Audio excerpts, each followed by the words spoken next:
Well, hello, everybody. So, if there's one thing we know about Christians, it's that they like to feel like they're being picked on. If they're not being openly persecuted, they have to feel like somebody's at least trying to silence them. Everybody wants them to shut up about their faith, they're not welcome in Hollywood and the media, and so on. You know what it sounds like.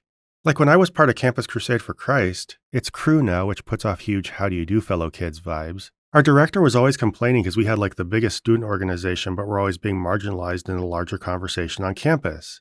Now, nobody was actually picking on us. It's just that we wanted to walk into the room and say that everybody's behavior should be guided by what we think some supernatural being considers sin. And like, what are they supposed to do with that? It doesn't really give a lot of room for conversation. But of course, he just took it as everybody being mean to us because we were Christians, which unfortunately is kind of a standard reaction.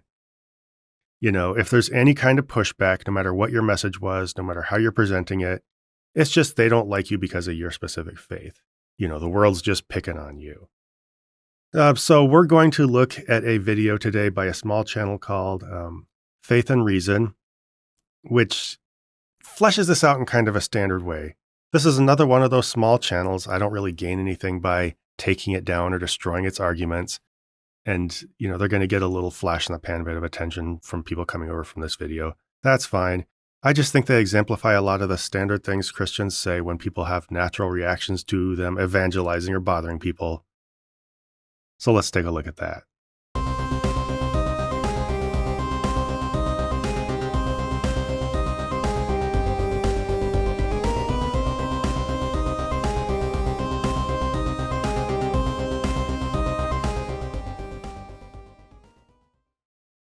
Now, before we actually get into the video, one thing in hindsight I think it's important to do is be clear exactly what I'm talking about by the word evangelism. I take it to mean approaching other people to talk to them about your religion. And I think this is how most people understand the word. Now, it can look different in different situations, but the core idea is you're bringing up religion with people who never asked you to. Now, there are definitely more or less obnoxious ways of doing this. But in general, people find the unsolicited nature of evangelism to be kind of annoying. Kind of reasonable, right? But the Faith and Reason guy does a couple things that confuses this issue a little bit. For one thing, he switches back and forth between the word evangelist and apologist. And I see these two things as very different activities. Evangelism is going out and talking to other people about religion. Apologetics is more of an inward-looking activity where you talk to people who already believe about why your faith makes sense. So, there's a little back and forth there. There's a little conflation between very different activities and very different kinds of people. Another thing he does is replies to a comment by saying that he understands why street preachers are annoying, but he doesn't get why people are annoyed by, Christians who write books or have YouTube channels. Now, as a rule, I don't think most people are annoyed by that. I think generally they're okay if you want to make your Christian content for people who come to watch it.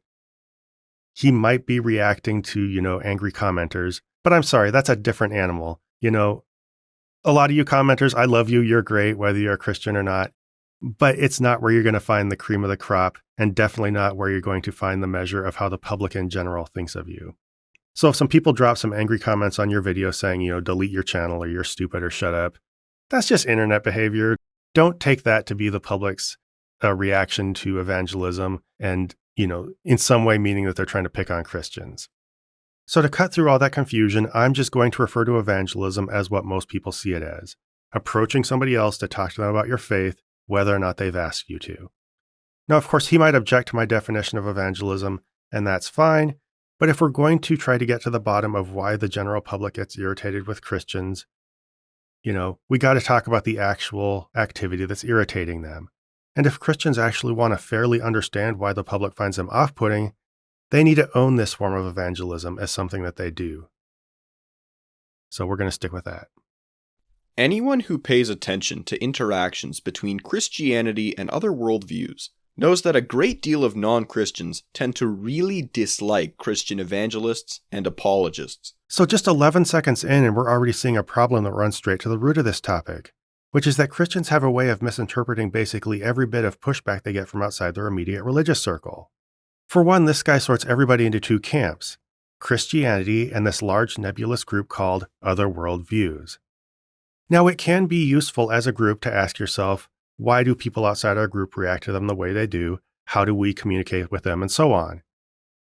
But there's something about this that feels like they're seeing themselves as this small group pitted against a monolithic outside world that hates them. I don't know. He's not exactly saying that, but this undertone is there. This is how a lot of Christians feel. And when you communicate like this, I think that is the feeling you're kind of throwing into the conversation. And second is what he says the problem is here. He says it's people disliking evangelists and apologists. And I'm not going to say nobody dislikes them or Christians in general for exaggerated or unfair reasons. I'm sure it happens. But maybe it's not that simple, especially when you're talking about how the world in general reacts to you. Maybe it can be useful for Christians, if they get some kind of pushback from others, to try to think about what that pushback is, where it comes from, what they might be doing to elicit that reaction. And also if people really dislike them as people versus whether they're trying to get them to understand something they're doing that bothers everybody. I don't know, I might be wrong, but this just smells like an indication that this guy's trying to skip over any reflection of why people respond the way they do and just get his Christian audience on guard about the idea that, they're disliked. This doesn't come from anything we do. This just comes from this long-time narrative that the world's picking on us. Not going to get you anywhere in understanding yourself or others. Perhaps the most common complaint against apologists and evangelists is that they are trying to change people's minds and make everyone believe what they believe. However, I've never understood why this is considered a bad thing. Yeah, trying to change people's minds in and of itself is not a bad thing. But maybe nobody thinks it is. Maybe evangelists, do more than that, and maybe that's what people have a problem with. So as we move forward with this video, let's look for signs that there are other behaviors and attitudes being attached to trying to change people's minds. In fact, he's already given us one here, which is make everyone believe what they believe. Now that's pretty extreme behavior, right? Most of us, when we try to change minds, it's in some small, reasonable way, maybe on some little bit of nuance. They're trying to influence people around them in some reasonable way that is considered socially acceptable. They're not trying to get everybody to believe everything they believe. So I don't know, it's kind of weird that he showed his cards this obviously this early in the video, and it makes me wonder whether he just lacks self-awareness versus trying to actually, deceptively conflate ideas. But either way, we need to be extremely clear that we're talking about two different concepts. Just generally exerting influence in a socially acceptable way, which is, what everybody does to some extent, and trying to drastically change people's worldviews and religions on the spot. In other words, make everybody believe what you believe. These are different things, and when people call evangelists out for the second one, they're calling them out for something different than what the average person does. And, I think faith and reason is missing that, and maybe that's why he thinks that Christians are being picked on. By itself, how is there anything wrong with trying to change people's minds and bring them over to your worldview? This is what dialogue is meant for. Not all dialogue. If that's what you think, then you probably automatically approach people with an agenda and maybe an argumentative attitude. Like this is true even in conversations about atheism versus religion. When I talk to other people about this one-on-one, especially like in family situations and stuff, I'm not trying to convince them to become atheists. I'm not trying to change their worldviews. And most of the time, they're not doing the same with me. We have this understanding that there are some differences between us. And when we deal with them in a healthy way, we talk just to hear each other out. We want to grow closer, understanding each other better, trying to get where the other person comes from. That's what the dialogue is for. You want to hear as much as you want to express yourself.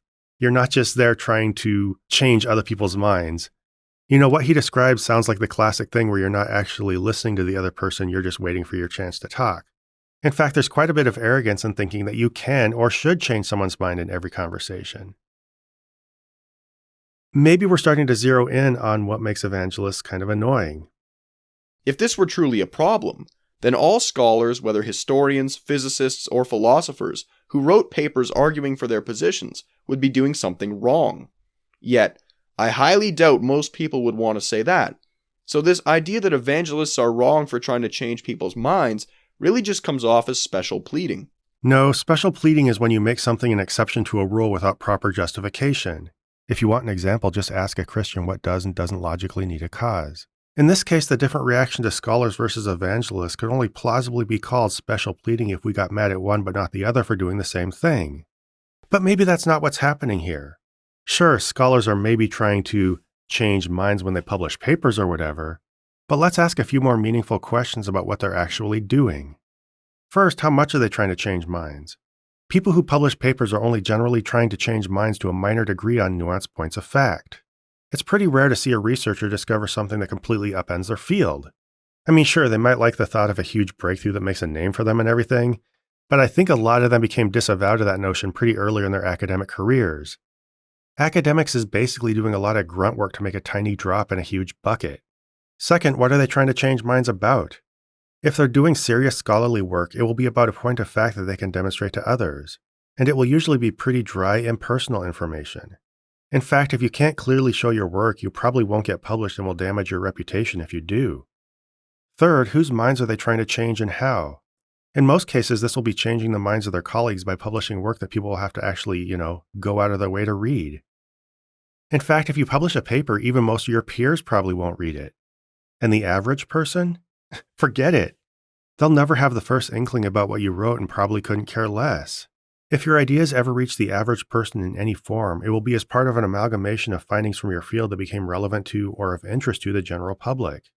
So basically, you're writing for people who are interested in what you're saying and are actively going to choose to engage with your work. And finally, are they really even trying to change minds? Not necessarily. A lot of times, they're just bringing new findings to light.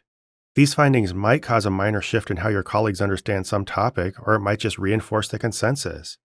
Other times, the results will be so mundane they won't strongly influence people's thinking either way. When you start your research, you should be ready for any of these possibilities and just follow whatever results you find. If you start off with the intention of changing people's minds, indeed even of reaching a specific result, you're probably behaving irresponsibly and your work will be steered by your biases. The point is, just saying scholars try to change minds is grossly simplifying, possibly misunderstanding, the very nature of what they do. So now let's do the same thing for evangelists. How much are they trying to change minds? They're trying to completely change people's minds on how they understand religion. If you're a Muslim or an atheist or a Buddhist, they want you to drop all that, overhaul your beliefs, and become a Christian. Ideally, right now. That's pretty huge, right? I mean, they might say they don't expect you to change your mind right away, but, why do they spend so much time warning you that if you don't become a Christian right now, you might get hit by a truck tomorrow or something? And what kind of topic are they trying to change minds about? It's something that, one, is highly personal both for you and for them, and two, they can't demonstrate the first thing about. Now, I know apologists will balk at this, but I'm sorry. There's no academically viable, falsifiable information about which religion is true. Even most religious people have an unspoken understanding that nobody can show everybody else which religion is right, which is why we have an equally unspoken agreement that we're not all going to run around shouting at each other about it. When someone evangelizes, they're just deciding they should be the one person who doesn't have to abide by this agreement. This kind of naturally leads to the next question. Whose minds are they trying to change and how? Well, in general, evangelism entails trying to change the minds of as many people as possible by approaching them with unsolicited conversations they probably weren't looking to partake in. Now, I know this can vary some depending on the situation.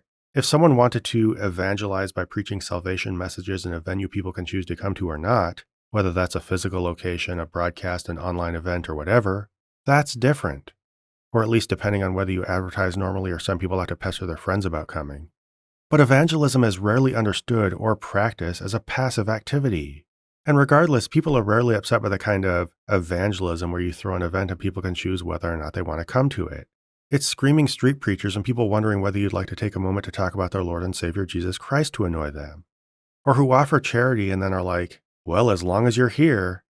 These are uniquely obnoxious activities that aren't properly described by the phrase, trying to change people's minds. And finally, are they trying to change minds? Well, the answer to this is such an obvious yes, it feels kind of stupid talking about it. Evangelists are not exploring ideas about religion. They're not in an open-ended process of fleshing out which kind of God exists or which religion best represents its nature. They've decided on a conclusion from the start, will stick to that conclusion no matter what, and are dead set on bringing others to that fixed conclusion. In short, in spite of what Faith and Reason is saying, this is about the activity, not the identity of the people involved. If academics just settle on a position from day one and then went around street preaching about it, knocking on doors, trying to get people to change their minds right now, luring your kids to events where they can learn to arrive at the same conclusion the academic did, and all this to drastically overhaul someone's perspective on something that's important as part of their personal and family identity, we would see them way differently, right? We'd find them very annoying, we'd find them problematic, and we would push back accordingly. We don't just do this to Christians. We aren't just trying to pick on Christians. They're doing something different. We react to them appropriately, and we'd react to other people appropriately if they felt entitled to do that same thing.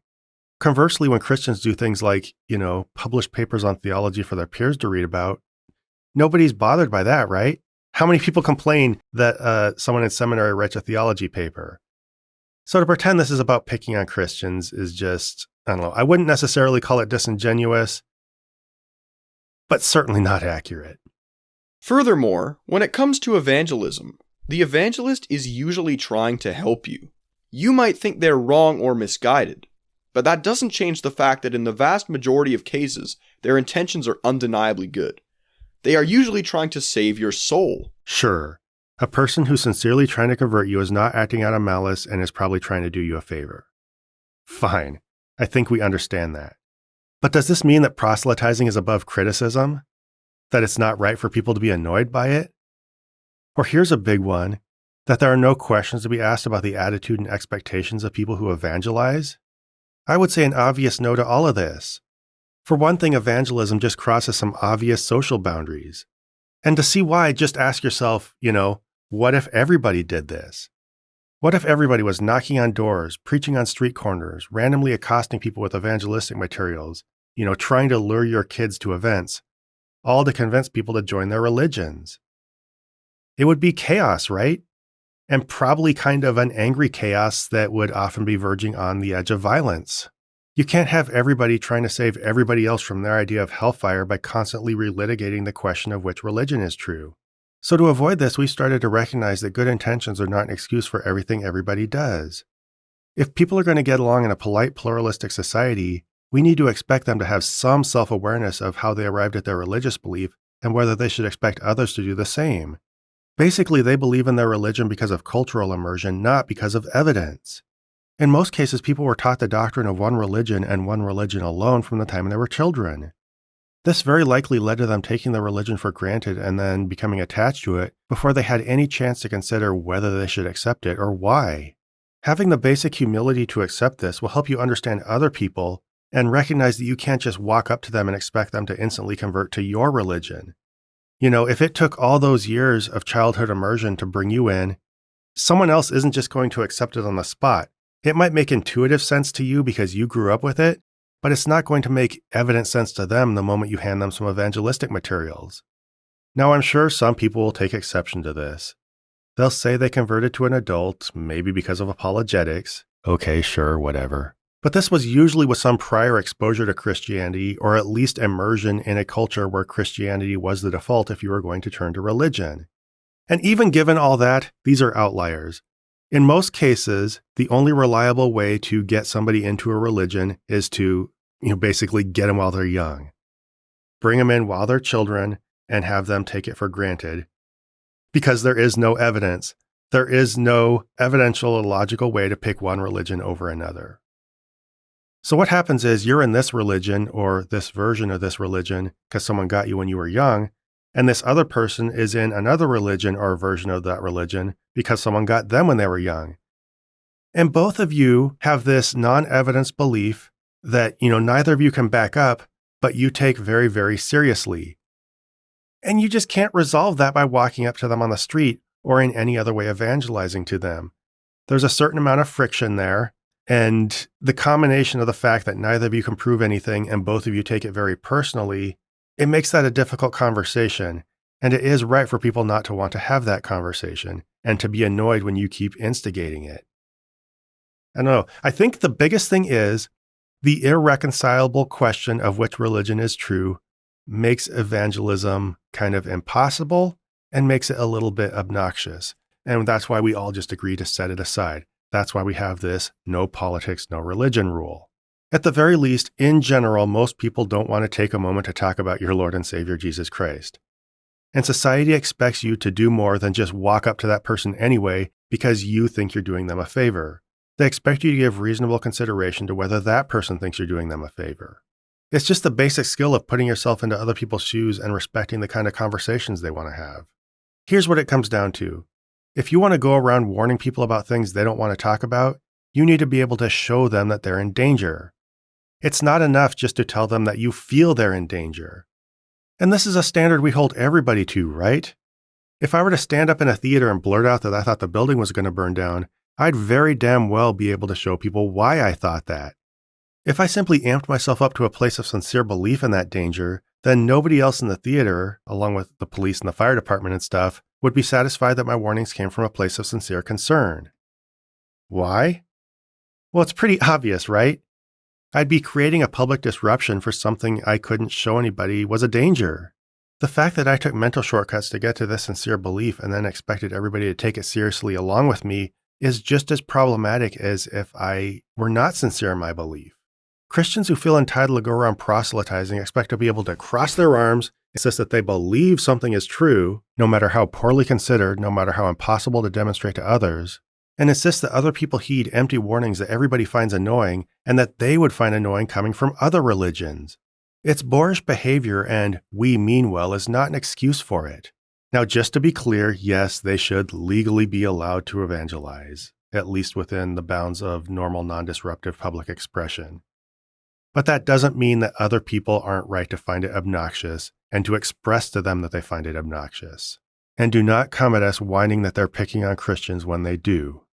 Even when I was an atheist, I understood this. I didn't necessarily always want to talk to an evangelist, but I didn't harbor hatred or resentment against them. Okay, fine. He was an atheist. We'll just grant that it means anything at all when he tells us that. And he didn't hate evangelists. So what? For one thing, he might not have had the same experiences other people had with evangelists. So just because he doesn't dislike them doesn't mean other people have legitimate issues with them, right? Also, his description of what he did or didn't feel toward them is so extreme that it has nothing to do by comparison or contrast with how I view evangelists. Like, why is he talking about hatred or resentment?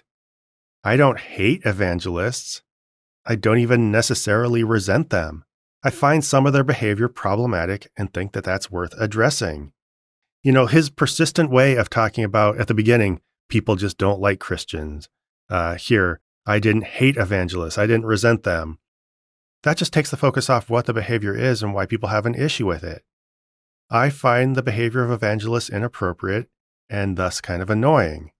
That actually gets to the bottom of things. But I think there's a reason this guy doesn't go there. It's easier just to say that atheists are hateful or resentful people. That takes the focus off the evangelist behavior and just puts it on us for not liking people. Even today, if someone of a different religion comes up to me and is trying to convert me, that doesn't offend me. The person is trying to help me the best way they know how. I disagree with their beliefs, and I think they're misguided, but I still appreciate that their intentions toward me are undeniably very good. Yeah, this is something Christians do a lot, and it's just meaningless. When they want to excuse a behavior that other people find annoying or problematic, they just say, well, I'd be fine if another religion did it.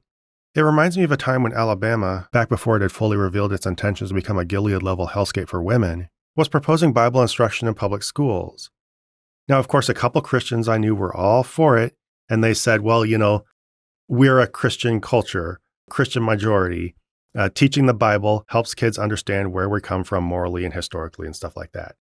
So I asked, well, if the tables were turned, if we were a Muslim majority country, would you be okay with them teaching the Quran in public schools in the same way? And they're like, well, yeah, that's their culture. I'd be totally fine with it. Yeah, sure. Basically, they just roll right along with it because that's what you should do if you live in a country with a religion different from yours. Now, of course, I don't want to judge intentions, but I really don't think they would be so cool if it actually happened. But that's the trick. It was never going to happen, and they knew it. It was just a meaningless hypothetical they could throw out there, and they'd never had to actually cash the checks they were writing. They were not seriously committing to any of the burdens of being a minority religion living under Islam. Realistically, they were just arguing for having the benefits of being in the majority religion. and then kind of using that hypothetical to explain what other people should have to do under them. It all came down to trying to sound fair-minded about something that realistically would only benefit them and subjugate others. That's it. And that's what this guy's doing. It's easy for him to suggest that evangelism is okay for all religions when it's only realistically going to be his religion standing on the corner preaching, his religion knocking on doors, his religion promoting prayer in school, his religion inviting kids to go to vacation Bible school or Awanas or whatever. Now again, I'm not saying this makes him openly disingenuous.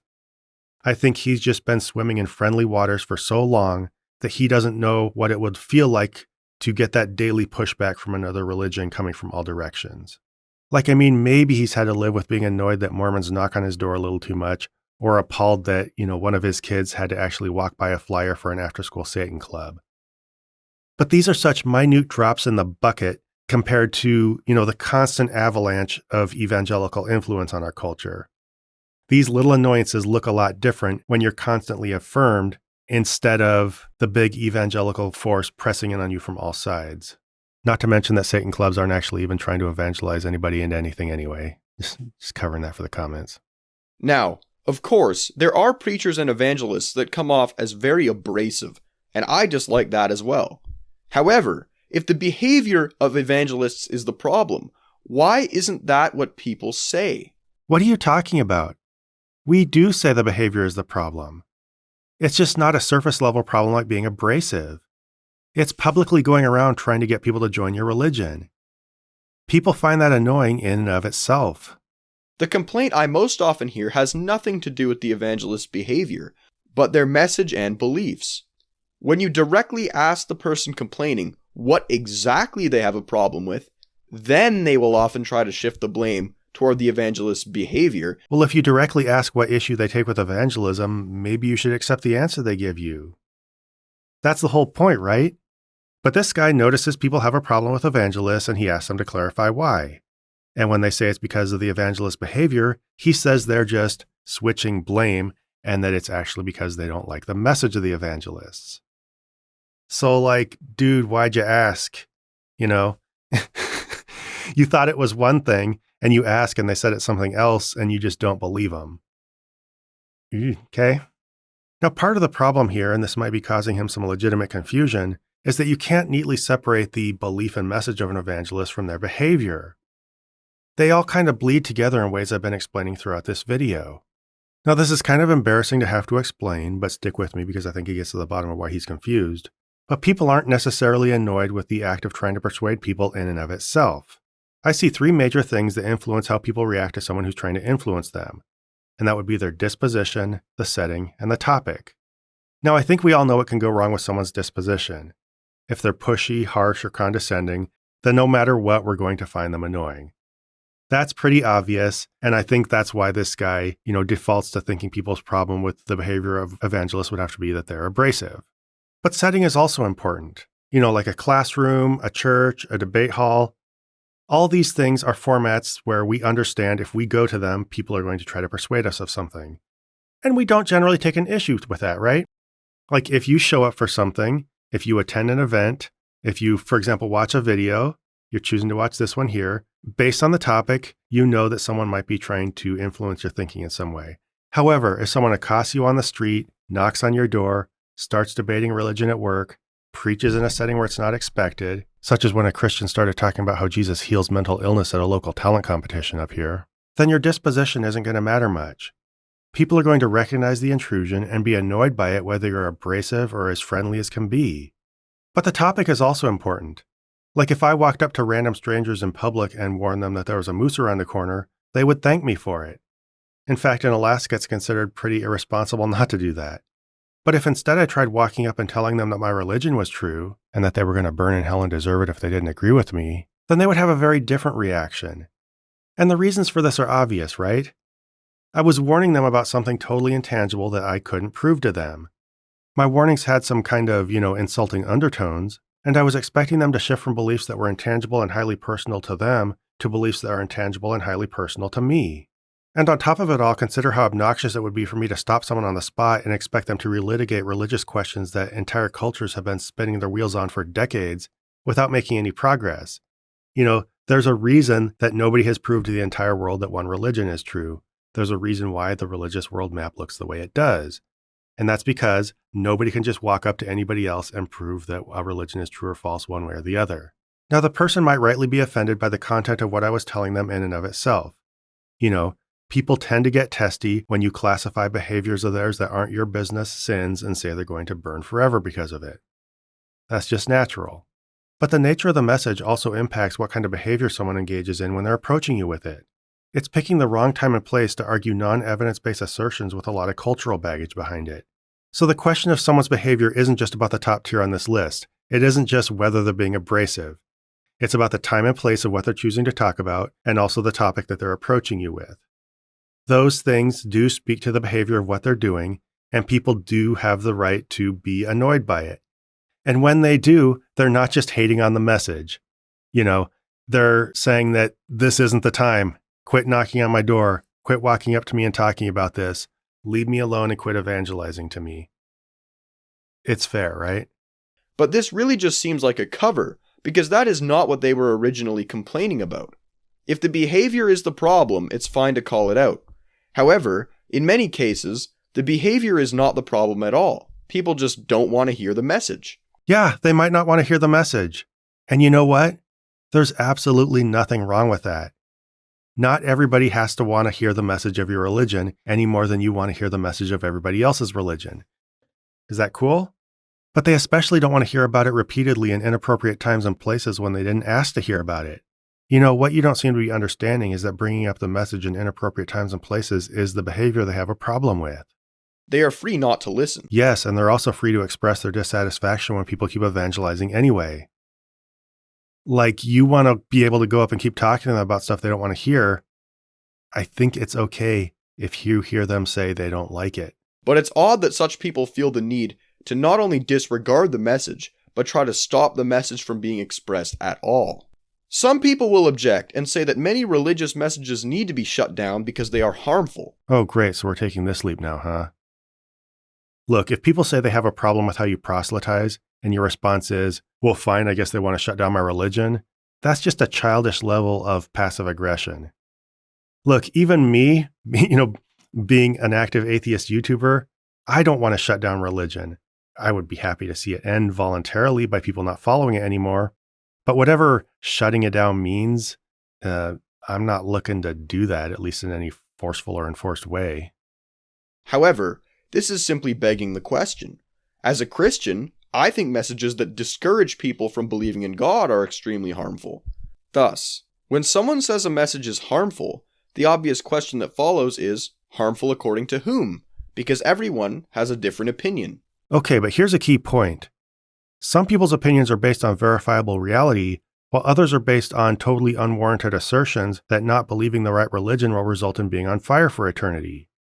That difference does matter. It's why some opinions are taken more seriously than others, and it's why you should expect to be taken to task for how seriously your concerns should be taken. Basically, trying to make it a question of harmful according to whom is dodging your responsibility to explain yourself. It's harmful for what verifiable reason? To conclude, no matter your worldview, we should all be able to agree that, a great deal of the time, the dislike and anger directed toward apologists is, in reality, unjustified. No, I just don't think that's true. In fact, I don't even think this guy has the mindset to understand whether it's true.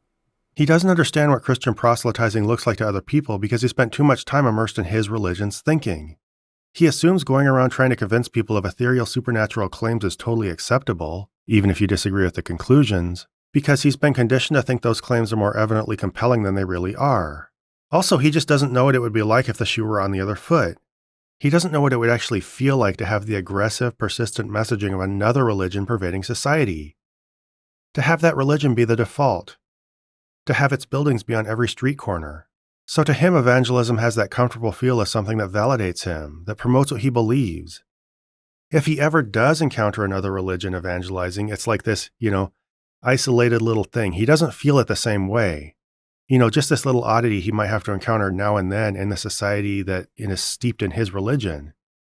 Not the same experience. And by the way, that other religion is probably just going to be another sect of Christianity, even if he doesn't see it that way. So forgive me if I don't take him seriously when he has the gall to tell other people how they should feel about an activity that benefits him, that his religion acts uniquely entitled to, and that he would find equally annoying coming from any other religion.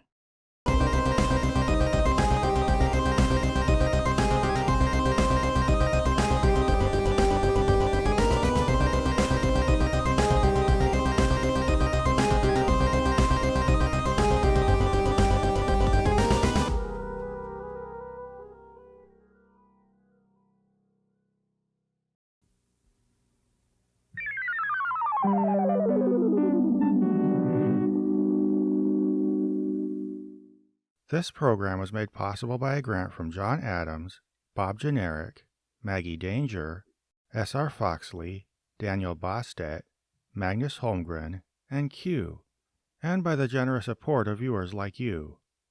If you'd like to join them in pledging to this channel, please find a link to the Prophet of Zod Patreon below.